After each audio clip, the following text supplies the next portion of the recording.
Good morning, good afternoon, good evening, folks. Michael Zuber, one rental at a time. It is Thursday. It is the Three Amigos. It is time to have some fun. How you doing, Matt? I'm doing great, Mike. Excited for this topic. And Dion, how are you? Howdy, doing great. Ready for round two.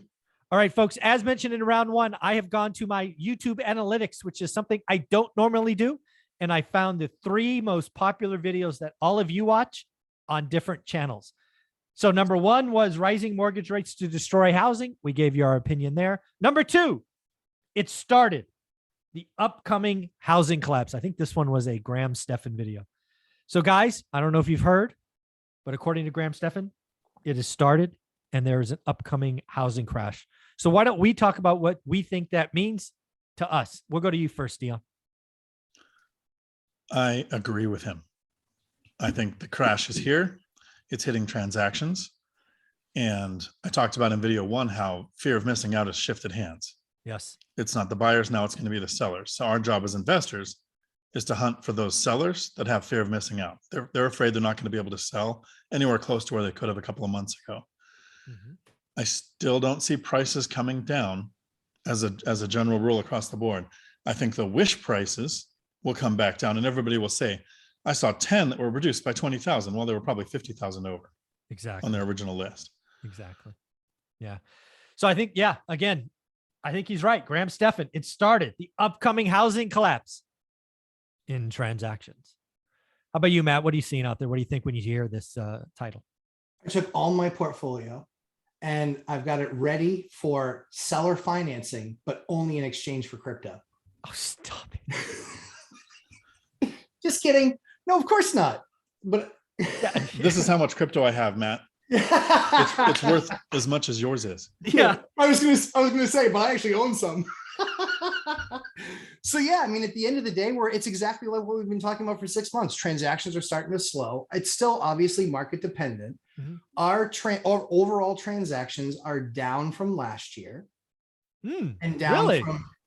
Overall transactions are down from last year. True story. However, price is way up over last year, right?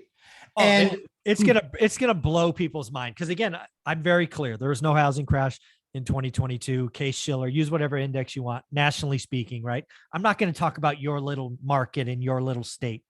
Don't know, right? I don't know your buy box, and that's not you, Matt. That's you, the viewer. Yeah. No, I'm not taking offense. Yeah. It is a tiny market. Anyways, yeah, it's just not coming. These channels that are talking about a crash, I mean, I wish they'd get a new story. Well, I mean, the problem is that they're rewarded for their stupidity. It's That's like true. Pavlov, it's like literally the rat getting the treat. Every single time somebody presses the button, it gives them a penny.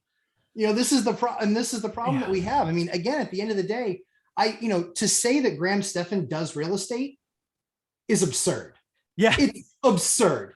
At best, he does coffee and YouTube, but he doesn't really do real estate. Yeah. He's not taking tenant calls, is he? I mean, Dion, one of the problems is YouTube is not here to give people the truth. Right. It's here to get eyes on ads. Correct. And so the video that gets the most clicks. So I don't know that he's rewarded for his stupidity. I think he sits back there. He's very smart. And he goes, here's what people are going to watch. Dude, he's got 3 million followers. Clearly he's figured something out. Right. But that's how you get views. What will they watch? Not what 100%. Truth do they need to hear to make better investing choices? Yeah. I want to go back to your point, Dion, because I think it's the one I want to make in this video. And I haven't made it yet. So let's make it again. FOMO is real. Oh, yeah. And it has switched positions or feet or whatever you want to call it. It went from fear of missing out on the buying side to fear of missing out on the selling side. And again, that will cause a housing collapse because again, listing is easy, especially if you have an agent that doesn't do their job and they just take your wish price and hope and pray, right? Hope and pray is not a strategy, but there's a lot of it. I mean, I see it in my market. And here's the deal. Just like we were kind of poking at Graham Stephan and other channels, it worked for a while. You could take a wish price last year and you probably got it plus 10 grand. Yep. Not there today. Market's different. And again, we now have the market that the real estate market is not crypto, right? You don't lose confidence and have a bank run in 24 hours. Not in housing, yeah, no. Not in housing. It moves far more slower than it. Price elasticity, 60, 90 day, 45-day escrows, 3 to 6 month contracts. It is far slower. That's why I can say with confidence you won't have a pricing crash, because stuff you list today in May won't even close until August. Right. So, I mean, the math just says with time lag, it doesn't come. But Dion is so right. We now have fear of missing out on the seller, and it's just started. We are in the spring selling season, and it has just started. That is a very good point, Dion. What else are you seeing?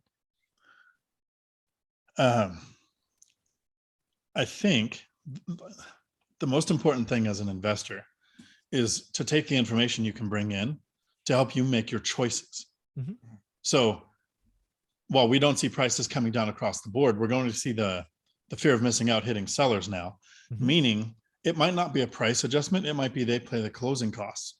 Like when we had a buyer's market in 15, 16, 14. Yeah. It was assumed seller would pay closing costs. Then that went away. The last 2 years, it was like, no, we want you to waive all your contingencies and go way over asking and name your kid after the seller. I heard that. There were offers like that. I heard. So start looking at other aspects than just price. Yeah. Any other thoughts on this, Matt?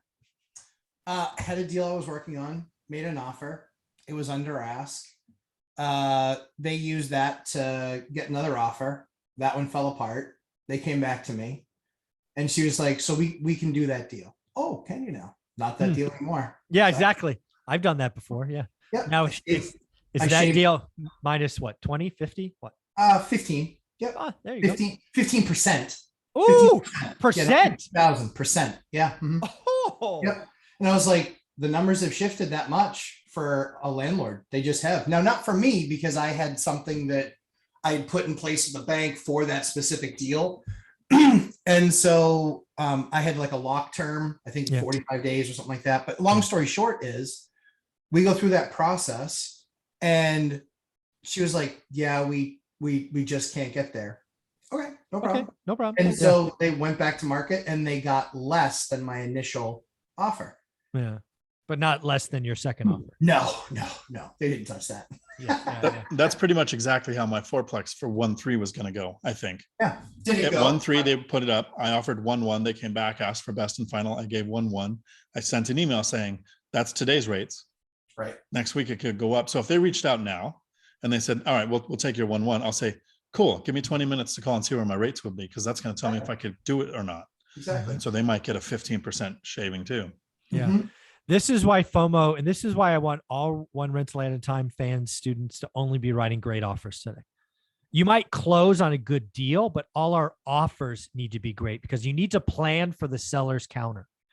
That because you are going to be offering a number that is less than asking most of the time. And probably for a lot of you, you're going to be uncomfortable, right? Dion's example, listed 1.3, wrote at 1.1. He knows his numbers. He's comfortable. Lots of you, because your only experience is the last 2 years, you're going to see an offer that's 200K under ask and second guess yourself. The three of us, we don't do that. We know the number. It's the number. You don't like it, say no. I don't care, right? One way or the other. So only write great offers today because you have a little room to counter to move up. That would be my suggestion. And again, fear of missing out. This is exactly Dion's example. Your seller has a wish number, 1.3. How did he get there? If you remember the story, the last fourplex traded at 1.2. They think theirs is worth a little bit more. They listed at 1.3. Dion offers 1.1 because of rates. Great deal. They don't take it. They have two options. Well, three options. One, they can take his deal, just move on. Two, they can take it off the market when the listing contract is over. Or three, they can have a price drop to somewhere in the middle. The market has changed. It has now gone from extreme sellers, but investors, you have more power today than you have had in 4 years. Late 2018 was the last time investors had power. And back to the inventory problem. I actually have stats from 2018 because that's when I started my YouTube channel. Back when I had 250 or 280 subs, I did an inventory review of Fresno. And I just did it again with the agent I use. Here's the deal. Q4 2018, active listings from memory. Again, there's a video of like 100 videos ago with the actual numbers. There was 2,800 active listings. and that was low for the period. You know how much we had 2 weeks ago? 440. We could go up 700% and be back to what was not even a balanced market. We are going to get more listings. The question is how many be wish pricing, how many got to go. Lots of stuff. Buyers are out. Second homes are out. I mean, it's just the market. I will say it again. The Fed broke housing. It is going to be years before we kind of figure it out. It is going to be nutty. Matt, where can people find you? Lumberjack Landlord on YouTube and Instagram, and 11:30 a.m. Eastern time on Sundays live stream. And yourself, Dion? Right here on YouTube, Dion Talk Financial Freedom. My live streams are Tuesdays, 4 p.m. Pacific, sometimes from the side of the road. That's awesome. Thanks, guys. Ciao.